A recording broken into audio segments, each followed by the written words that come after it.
सुमरन ही एक तरीका है जो आपके विचारों को बदल डालेगा। सुमरन ही एक रास्ता है जो आपको गम, दुख, दर्द, परेशानियों से आज़ाद करके बेगमपुर का बादशाह बना देगा। इसलिए सुमरन पे ध्यान एकाग्र करो। सुमरन करना ही करना है। कितना भी काम धंधा है, कितना भी आप बिजी हैं, सुमरन करो। मन जालिम तो ऐसा है, चाहे आप फ्री हो तो नहीं सुमरन करने देता।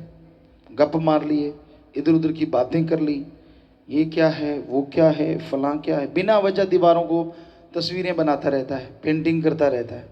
सुमरन के टाइम देखो, खुली आंखें करके जाप करके देखो, आपके सामने अलमारी है तो अलमारी की गाथा शुरू हो जाएगी। ये थोड़ी टेढ़ी है, मेरे वाली गलत है, उसकी वाली सही है, इसमें कपड़े ज़्यादा है, उसमें लटक रहे हैं, इसमें नहीं है, मेरी सफाई बढ़िया, उसकी नहीं, फलां फलां। कोई बात नहीं, कोई मतलब नहीं। लेकिन मन जालिम है ही ऐसा, सुमरन नहीं करने देता। इसलिए कहा जाता है बंद आंखें करके आप सुमरन करें, ताकि कम से कम इन चीज़ों में ध्यान ना अटके। बंद आंखें कर ली तो फिर अंदर से शुरू हो जाता है। मन कौन सा कम जालिम है। ऐसे ऐसे विचार जो पहले कभी आए ही नहीं होते वो शुरू हो जाते हैं। ये करने वाला था, उसको पैसे देने थे, उससे लेने थे, बिजनेस ऐसे नहीं चल रहा, ऐसे चलेगा, फिर आप ऐसे करेंगे, फिर तू वैसे करना। क्यों? उसी टाइम ज़्यादा याद आती है, आगे पीछे नहीं।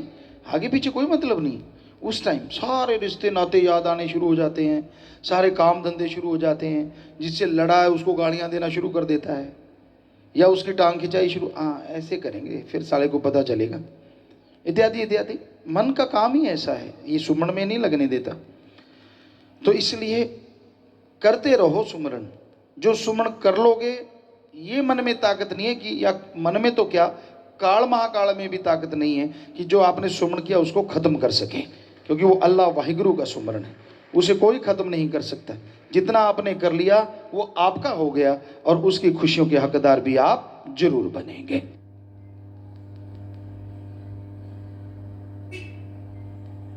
सच्चे दाता रहबर परम पिता परमात्मा,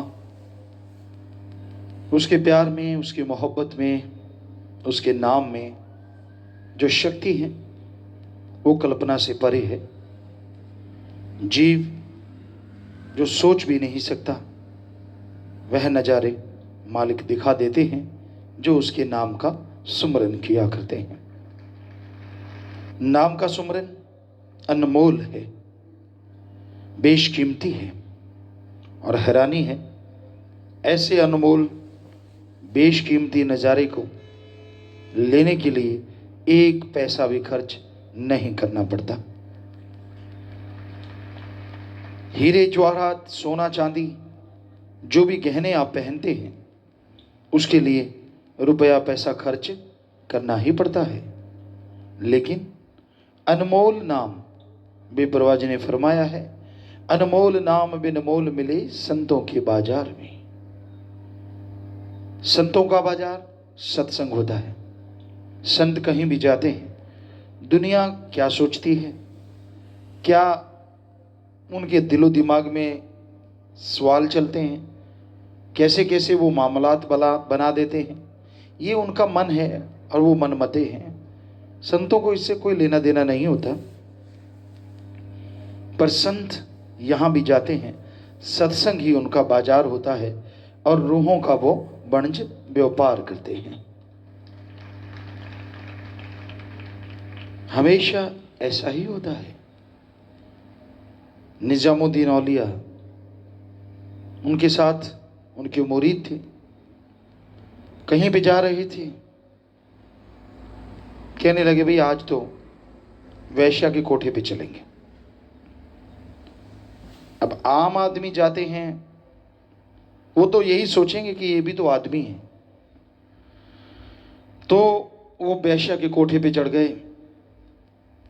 बाकी जितने भी मुरीद थे खिसक गए, कुछ खिसक गए, कुछ बातचीत करने लगे, यार ये भी कोई बात है, क्या कहेंगे लोग, आपका गुरु कहाँ गया, वैश्या के कोठे पे। तो कुछ रुक गए, 20-25% चले गए। तो वहाँ वैश्या के गेट पे खड़े, गेट खटखटाया, वो बाहर आई, कहने लगे भाई हमें तो एक अलग कमरा चाहिए। 20-25% और खिसक गए। अलग कमरा चाहिए। ये क्या मतलब? कहने लगे महाराज और कोई सेवा? कहने लगे आप भी वहीं आइए। खिसक गए, कुछ 20-25% और खिसक गए। तो पूरी रात वो वहां रहे। अगली सुबह तक सिर्फ एक ही उनका मुरीद जो बेहद खास था, तो वही बचे, बाकी सब चले गए। और हकीकत में हुआ ये कि उन्होंने वहां पे सत्संग किया। दो वैश्यों की जो हेड थी उसको बुलाया, इसलिए पहले उसको ज्ञान दिया और उसके बाद जितनी भी वहां रहने वाली लड़कियां थी उनको ज्ञान दिया और उसके चंगुल से सारी लड़कियों की मुक्ति करवा दी। पर जिनके मन गंदे होते हैं, जो खुद नरक के कीड़े होते हैं, वो कैसे सोच सकते हैं? वो तो यही सोचेंगे वैश्यावर्ती में लिप्त लोग, जो हम हरामखोरी करते हैं ये भी हरामखोरी करते हैं। तो ये कलयुग है, अब तो बहुत ही भयानक कलयुग। इंसान की जैसी गंदी सोच होती है वैसा दूसरे को वो देखता है। बड़े चालबाज हैं इस संसार में, बड़े ही चालबाज, दिखने में कुछ और, करने में कुछ और। दाता पुल दाता नाल प्यार पा लिया, बेपरवाह जी ने एक भजन लिखा है। और आज कलयुग के इस टाइम में, क्योंकि जब भी उन्होंने लिखा तब भी वो 100% खरा उतर रहा था हर चीज पे, और आज भी उतर रहा है। दाता को भूल गया, जिसने दातें दी उस मालिक को भूल गया, और दाता पैसा, जमीन जायदाद, ये वो, उससे प्यार डाल दिया। भूल गया, सब कुछ भूल गया। तन मन धन से परमार्थ करना, और जिस थाली में खाए उसी में छेद करने शुरू कर दिए। ऐसा घोर कलयुग आ गया है। दिखने में कुछ और नजर आते हैं, पर इतने मतलब परस्त हैं लोग, इतने नमक हराम है लोग। सभी नहीं, पर कुछ सफेद पोश ऐसे लोग नजर आते हैं हर क्षेत्र में, हर जगह पे। तो ऐसों से जितना दूर रहो, जितना परहेज करो उतना ही अच्छा। आपको कैसा पता चले कि ये अब सही है, कब गलत हो गया? अगर वो अल्लाह वाहिगुरु राम के गुण गाता है, शुरू से गाता आया, आज भी गा रहा है, आपको कोई नाजायज काम करने के लिए नहीं कहता, राम नाम के रास्ते पे चलने के लिए कहता है, सेवा सिमरण सत्संग में दिल उसका लगता है और आपका लगाने के लिए कहता है, तो 100% वो खरा है।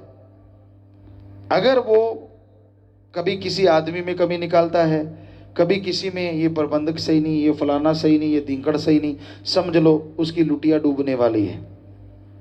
क्योंकि उसको किसी से क्या लेना देना। आप अपना बिजनेस करो, काम करो, धंधा करो, राम का नाम जपो, बस। और जैसी वो इस तरह की बातें करने लगता है और आप सुनना शुरू कर देते हैं, समझ लीजिए आपका मन भी हरामी होने वाला है। ऐसे लोगों से सावधान हो जाओ। क्यों?